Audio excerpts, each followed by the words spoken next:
வாடகை வீட்ல பெயிண்டிங் சார்ஜஸ்லாம் யாருடையது மேம்? கொஞ்சம் ப்ளீஸ் எக்ஸ்பிளைன் பண்றீங்களா? ஒரு வீட்டுக்கு நீங்க வாடகைக்கு போறீங்க அப்படின்னும் போது அந்த வீட்ல இருக்க மெயின்டெனன்ஸ் சார்ஜா இருக்கட்டும், ஒயிட் வாஷ் அடிக்கிறதா இருக்கட்டும், பிளம்பிங் ஒர்க், வாட்டர் லைன்ஸ், இது எல்லாமே பாத்தீங்கன்னா அந்த ஹவுஸ் ஓனர் தாங்க உங்களுக்கு பண்ணி கொடுக்கணும். அப்ப கொடுத்துறதுக்கு போறவங்க நாங்க என்னெல்லாம் பண்ணலாம் இல்ல என்னெல்லாம் பண்ணக்கூடாது அப்படின்னு நீங்க கேட்டீங்கன்னா, உங்களுக்கு எந்த கண்டிஷன்ல அந்த வீடை கொடுக்குறாங்களோ நீங்க திருப்பி வீட்டை காலி பண்ணி போகும்பொழுது அதே கண்டிஷன்ல அந்த வீடு நீங்க கொடுத்துட்டு போகணும். ஒரு வேளை அவசர பெர்மிஷனோட நீங்க வீட்டுல ஆல்ரெடி அடிச்ச பெயிண்டை நீங்க மாத்திக்கிறதோ இல்ல வீட்டுல வேற ஏதாவது ஆல்ட்ரேஷன் பண்றீங்க அப்படின்னும் போது கூட அவசரோட பெர்மிஷன் தான் உங்களால பண்ண முடியும். இப்போ நிறைய பேர் ஒரு டவுட் கேட்பீங்க, ஓகே மேம் நான் வீடை காலி பண்ணி போறேன், காலி பண்ணி போகும்போது கண்டிப்பா நான் பெயிண்ட் அடிச்சு கொடுத்துதான் போகணுமா?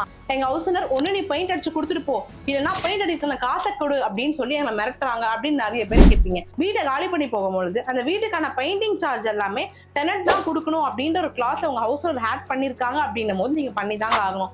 ஆனா ரெண்டல் அக்ரிமெண்டே போடல அப்படின்னும் பொழுது நீங்க அடிச்சு கொடுத்துட்டு போகணும்னு எந்த விதமான ஒரு அவசியம் கிடையவே கிடையாதுங்க.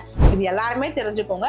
இந்த மாதிரி ஹவுஸ் ஓனர், டெனன்ட், இந்த மாதிரி வேற ஏதாவது கொஸ்டின்ஸ் உங்களுக்கு எதுனா இருந்தாலுமே கமெண்ட்ஸ்ல கேளுங்க.